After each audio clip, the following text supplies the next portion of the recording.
لیکن میں سانچک کی بھی رسم آتی ہے.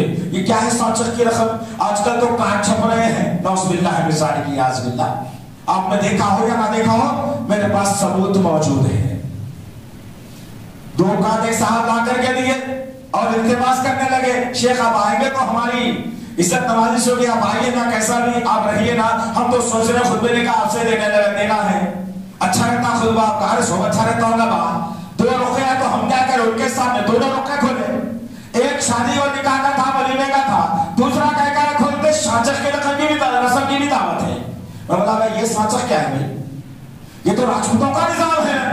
مسلمانوں کے پاس سانچک بنتے کچھ بھی نہیں. مسلمانوں کے پاس حرام پیلا ہوتا بھی نہیں. مسلمانوں کے پاس 5 دن تک کمرے میں بند کر کے رکھنا، پیلا کپڑے پہنانا بھی نہیں. مسلمانوں کے پاس اللہ اکبر کہتے ہوئے مجھے شرم آتی ہے، اور یہ ہو رہا ہے. آپ جب تک کہ نہیں اٹھیں گے، آپ جب تک کہ اس کے خلاف نہیں بولیں گے، یہ رسمیں تبنے والی نہیں ہے. یاد رکھو عزیزان محترم، سانچک کی رسم میں اللہ کی نافرمانی ہوتی ہے، رسول اللہ کی نافرمانی ہوتی ہے، شیطان کو بڑھاوا دیا جاتا ہے، بے عزتی ہوتی ہے. پتہ نہیں عورتوں اور مردوں کا ایسا خلط ملط ہو جاتا ہے کہ شیطان اپنا کام کر جاتا ہے. آپ تعجب کریں کہ شاید سبھی کو معلوم ہے میں کیا بتاؤں والی بات، لیکن رکھتا ہوں، ذرا ذہن میں رکھیے کہ اللہ نے سورہ نساء میں کیا کہا، مجھے اور آپ کو مردوں کو کیا کہا، سردار کہا، حاکم کہا، اس کا حکم چلتا ہے کہا، یہ فیملی کو لے کر کے چلنے والا ہے کہا. راجپوتوں نے کیا کہا، مرد آدمی کیوں کہا راجپوتوں کے اندر، غیر مسلموں کے اندر رسم کیوں آئی، کٹنم لیتے ہیں، جہیز لیتے ہیں، کلوں سے تول تول کر سونا دیتے ہیں. تو جب وہ لے کر کے آتا ہے مرد آدمی اور اپنی عورت سے، تو اس کو کہا گیا کہ غلام ہے، غلام.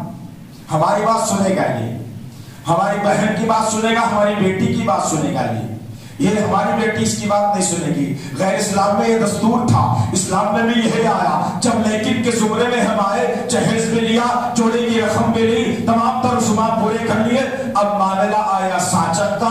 سانچک سے پہلے اللہ اکبر، سالی کا اپنے بہنوئی کے سامنے نکلنا، یوں سمجھ لو آپ کی اپنی آنکھوں کو پھوڑ لینا چاہیے یا اپنے آپ کو زہر پی کر ہلاک کر لینا چاہیے. بہنوئی کے سامنے جوان سالی آ جائے.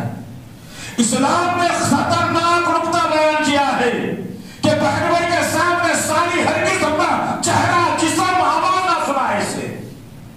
لیکن آج کیا معاملہ ہے، سانچک کوئی ادھر سے بھی جمع ہوئے، ادھر سے بھی جمع ہوئے، ہونے والی دلہن کہیں اور بیٹھی ہوئی ہے. نوشا صاحب آیا بے غرضہ، آ کر کے کرسی پہ بیٹھ گیا. اب یہ خوبصورت سالی بن سمر کر اور نیت خراب کرنے سامنے آ گئی. پتہ نہیں آگے پیچھے کیا دیکھ رہا ہے، نگاہوں میں اس کے پوری دندانی وسیع ہوئی ہے، اور یہ آ کر کے سامنے بیٹھ گیا. اور پھر سالی آ کر بہنوئی سے کہتی ہے، بہنوئی جی تم کو اللہ نے صدر بنایا ہوگا، حاکم بھی بنایا ہوگا، لیکن ہماری بہن تم کو غلام بنا رہی ہے. غلام بنتے نہیں بنتے بولو. اب یہ بے غیرت بیچارہ نکما، خود کما کے جمع نہیں کر سکتا، خود جمع کے رکھ نہیں سکتا، خاندان کو بدنام کر رہا، نبی کی سنت کو بدنام کرتا، اللہ کے قرآن کو بدنام کرتا، اسلام کے اصولوں کو بدنام کرتا. اس سے کیا لینا دینا ہے؟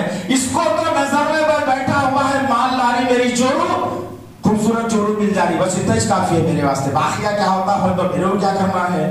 اب یہ بیچارہ اپنی حاکمیت کو بھلا کر، یہ غلام بیچارہ ذہنیتی غلام، ذہنی غلام، اپنی سالی سے کہتا ہے کہ بھائی سوب ہونے دو، بھائی چور مل گئے تو بس اب تم غلام بنو، اور رہے غلام بن جاتا ہوں. بن رہا کس کا غلام؟ تو سالی کو بٹھا کے سامنے. لیکن کیا زمانے میں یہ تمام چیزیں آتے ہیں جیزان محترم، بچنا ہے، بچانا ہے. اللہ کے رسول صلی اللہ علیہ وسلم نے اصول اور ضوابط بتائے نکاح کے. کہیں بھی نکاح سے پہلے کسی عورت کا چہرہ دیکھنا حرام قرار دیا گیا. اور سارے نکات ہم کر کے بھی کہتے ہیں کہ النکاح من سنتی، تو یہ سنت کے نکاح کے اندر کیسی برکت رہے گی؟ تم نے طریقہ غیروں کا اختیار کیا، شیطانیت کو فروغ دیا، شیطانیت کا تم نے ساتھ دیا، حرام غذائیں تم نے کھائے، عورتوں اور مردوں کا خلط ملط ہونے کا نظام تم نے پیدا کر دیا. ایک سالی کے سے جو ہے ہاتھ میں بہنوئی کی انگلی پھنس گئی. اور وہ بیچاری خولا تک نہیں چھوڑتی، ہلو بولے تو بولتی تھا، ہلو کے گورا ذرا زور سے بولو نا، سن لگا سنتے. استغفر اللہ ربی. یہ کون سا نکاح ہے سنت والا؟ ذرا ثابت کر کے بتائیے.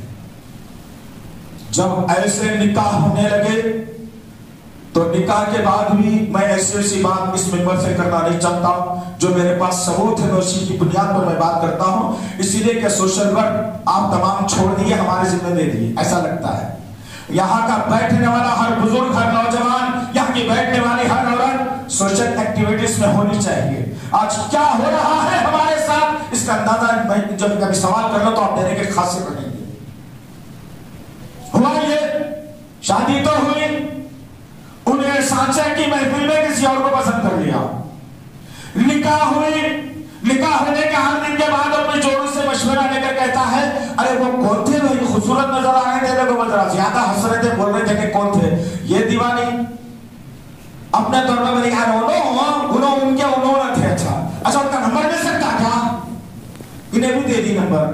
اب کیا ہوا؟ جوڑوں کو رکھ کے حرام کے عاشقی میں پڑ گیا. کیوں ہوا؟ کیا نکاح سنت اگر ہے تو سنت میں نوز باللہ حرام کاری ہوتی ہے؟ نوز باللہ کیا سنت میں یہ تمام حرکات ہوتے ہیں؟ نوز باللہ ہرگز نہیں. اسلام پاک اور صاف مذہب جس کی گواہی اللہ نے دے کر کے کہا ہم نے آج کے دن تمہارے دین اسلام کو مکمل بھی کر دیا، ہم راضی بھی ہو گئے. لیکن کہاں ہے؟ کون مسلمان پسند کرے گا؟ ذرا یہاں پر بیٹھ کے مجھے بتائیں. چہروں سے داڑیاں غائب، تخنوں کے نیچے پینچے لٹکتے ہوئے، گٹکا منہ میں ڈالا ہوا، دو ہونٹوں کے درمیان میں سگریٹ چلاتا ہوا. استغفر اللہ ربی من کل ذنب واتوب الیہ. پھر کہتا ہے کہ نہیں بھائی میں تو نبی کا چاہنے والا ہوں، میں سنت پہ چلنے والا ہوں، میں برداشت نہیں کرتا ہوں سارے چیزوں کو. استغفر اللہ ربی من کل ذنب واتوب الیہ. کیا برداشت نہیں کرتا، کیا برداشت کرتا ہے. لیکن میں بہت ساری چیزیں ہیں ایسی